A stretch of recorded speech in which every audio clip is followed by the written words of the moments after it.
On July 25th, 2009, Saturday morning, I had woken up, and as I woke up, I had this pain in my jaw. And I fought with it. I thought that it would just go away. And I was walking around the kitchen, just looking around, wondering what to do, asking God really to take the pain away, because I had to, in just a few minutes, I had to leave for a baptism at Northland Oviedo. And as I was getting ready to go, it was this pain moved from here, and then it was like a knife. It was like someone grabbed a 4-inch knife, and they started here, and it slowly went down and cut me. And if I had looked down, I would have thought I was bleeding. It was that much pain. And I sat down and I came to you and I said, Lisa, there's something wrong. I think I'm having a heart attack. So we got into the emergency vehicle and got rushed to the emergency room. They did a CAT scan, and 3 minutes after the CAT scan, they wheeled me back into the emergency room, and there was 4 surgeons at our door. And the surgeon came up to me and he said, Mr. Hill, you're not having a heart attack, you've had an aortic dissection. And I responded to him, I said, well, at least it's not a heart attack. It's not as bad as open heart surgery. And he said, Mr. Hill, it's worse. He says, you have 2 choices. One is you have around 10 hours maybe to live. The other choice is that you have this emergency surgery that will take at least 7 hours. The risk of a heart attack, the risk of stroke, the risk of paralyzation is great. He said to me, he says, 50% of the people do not make it to the emergency room. He says, God must have something more for you. He says, do you know Jesus? Those were the words from our doctor, from our surgeon. He said, do you know Jesus? Because you're going to need him. And then he went on to say, he says, say goodbye to your family. He says, because you're going into surgery. And so the first thing that I wanted was Lisa to sing to me. I wanted Lisa to sing as we said goodbye. And so she sang. She sang to me.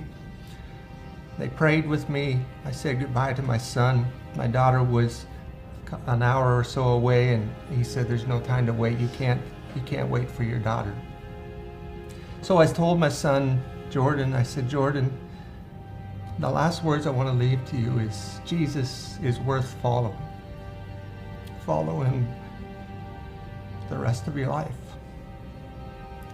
Jordan took it hard. You were there. You saw Jordan. But I was able to say those powerful words, at least God's words, to Jordan. And then as I was being wheeled away, I said to Melissa over the telephone, I said, Melissa, I'll fight for you. I'll fight for you to see you. I'll see you again. And then the last words I said to Lisa was, what were the last words I said to you?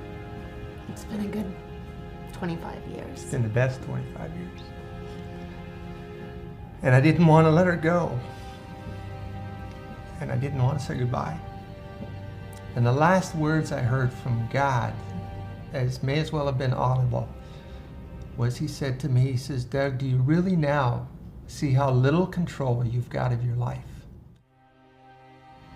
Then we had to step out, and then that's when the doors shut, and they were locked, and you couldn't get back in. And that's when I kind of lost it. And I remember so clearly, there was a corridor, a walkway between 2 buildings, and it was just filled with windows. And I remember walking there and stopping and leaning against the window and just starting to literally sob. And a nurse or somebody in scrubs walked by, and she stopped, and she came over and she grabbed me by the arm, and she looked at me, she said, who's your patient?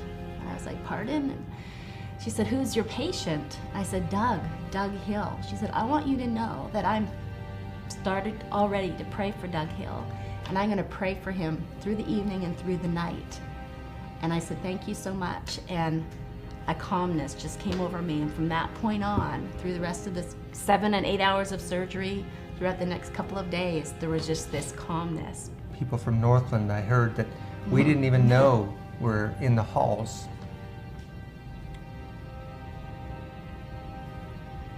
Praying for us, that never showed up in the waiting room. Because there was 40 people there. And so just God's blessing of the people all around the world praying for me, for you. And we felt it, you know, we felt sustained through that time. It was pretty amazing. And so that happened. The operation was successful. And so the next morning we thought, oh, maybe they'll allow us to touch his arm, or, you know, we thought he was probably still unconscious. And we walked around the corner and kind of took a second, you know, look at each other and back at him, and he was sitting up in bed and the tubes were out and he was eating ice. And the doctors were saying it's a miracle. It's a miracle. So then by Monday, because Doug had just progressed so quickly beyond what they had expected him to, he was out of ICU, and we were able to get the web stream in there. There was internet.